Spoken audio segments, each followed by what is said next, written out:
Hey, we're the Balconies, and I'm Jackie Neville. I'm Steve. I'm Liam.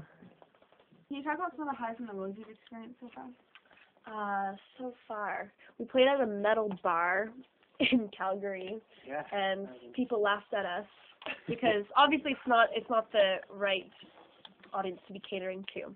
So we were pleasantly surprised, but it makes for a good story. Driving to the mountains was Yeah, that was highs and lows. highs and lows, yeah.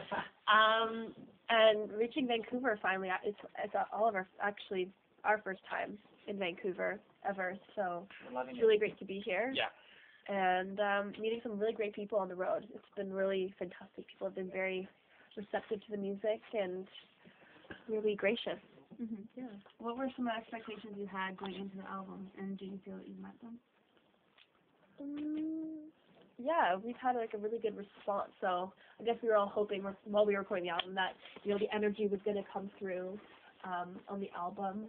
And obviously it's never going to be the exact same as your live show, but we were definitely hoping to achieve a similar energy, so people who've seen our live show would be able to relate. So I that one too, actually. I feel really good about it. It's tough to say because it's tough to say that you have expectations going into a record because I guess the only expectation you have is like to finish it is out there, and you're hoping that that'll actually move around and the word will spread and that people will start listening to it and reviewing it and stuff and so Talking about you. talking about it. So yeah, that's all been happening on a really awesome scale. And so it's really cool. Is there anything that you thought of after it was completed and thought, okay, maybe next time around we do this differently? For sure. Yeah. Well, we learned a lot. Yeah, this is our first recording. recording as a band, obviously, so obviously we still have a lot to learn, and yeah, I think I'd redo maybe 2 songs. We were talking about maybe doing that for the next album or something, and polish things up a little more, because the more you listen to it, obviously you're going to be nitpicky about everything, and be like, oh, I don't like the way I sang that line. Why did I sing it like that? But at the time, because it's so new, it's so fresh, it seems like it's a good take. But when you listen to it more, when it's your own voice, you're going to be really particular about it and tear it apart. So, yeah. What would you say is the best part of everything that you've achieved so far? This right here. Yeah. Yeah. Row and playing shows. Yeah. And people dancing and telling us that they like doing. And to me, the most rewarding thing is, after a set, we're tearing down and people will want to come up to us and want to talk to us, ask us where we're from, want to buy a CD. And, yeah, to me, that's the most rewarding thing. And also when we're on stage, seeing people dancing and smiling or even singing along, that's super rewarding. Yeah. What would you say you're trying to open people's minds up to exactly with your music? Don't be afraid to dance. But a lot of time we'll go to shows, people will, kind of stand there with their arms crossed. But we just really, our goal is to make people feel good and just be able to let loose and relax and just let the music kind of take over everything. And we kind of envisioned our album to be something you can listen to at home or listen to on the go in headphones, as well as have a great time at a live show. Yeah. What would you say is the biggest influence on your music? The Beatles is my biggest, I'd say. That's pretty broad. Yeah, Covers so much ground. Probably VJ. But Yeah. other huge forces. Yeah. Growing up, I listened to what my parents were listening to. So, like, my mom listened to a lot of ABBA. My dad listened to Tom Waits and Alice Cooper and Dr. Hook. Love the Beach Boys. So a lot of, 60s, 70s music. But we also love a lot of Canadian artists like Zeus. I'm not sure if you know Zeus. Love Arcade Fire.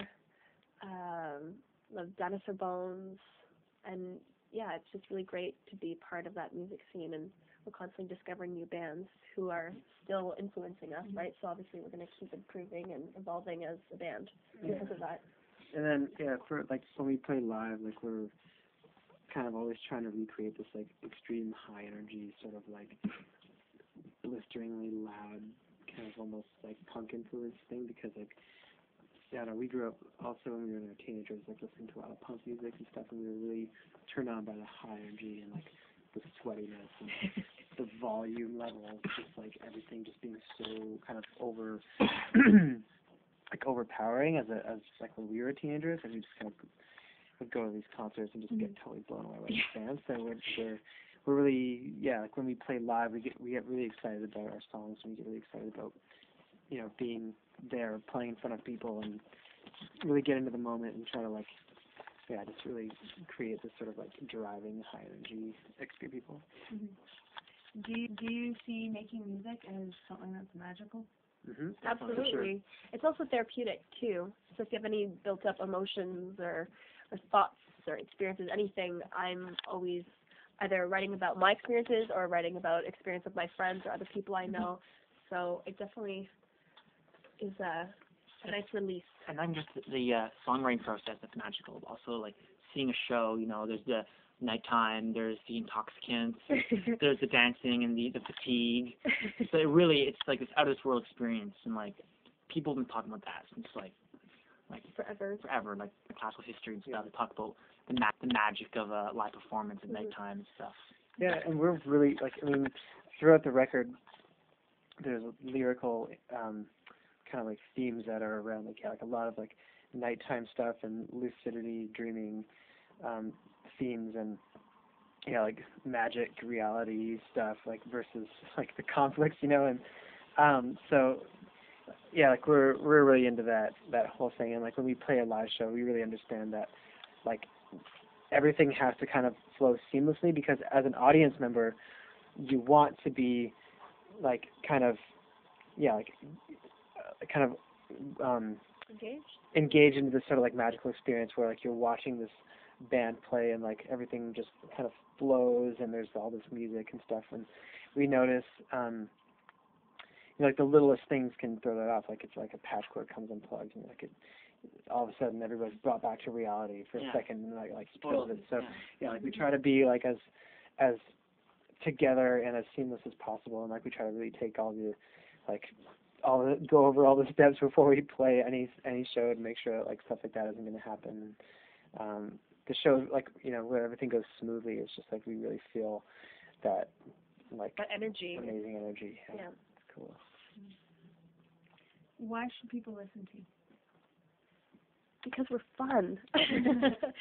Because we grew up listening to really good music and being inspired by, you know, our family, other musicians, and we feel that we're pretty well-rounded as musicians. And that we bring something like unique to the table. Like although we have like we listen to the same kind of music as most people do, like we have very eclectic tastes, but we also kind of have our own distinguished sound that we try to we're constantly trying to improve and embellish.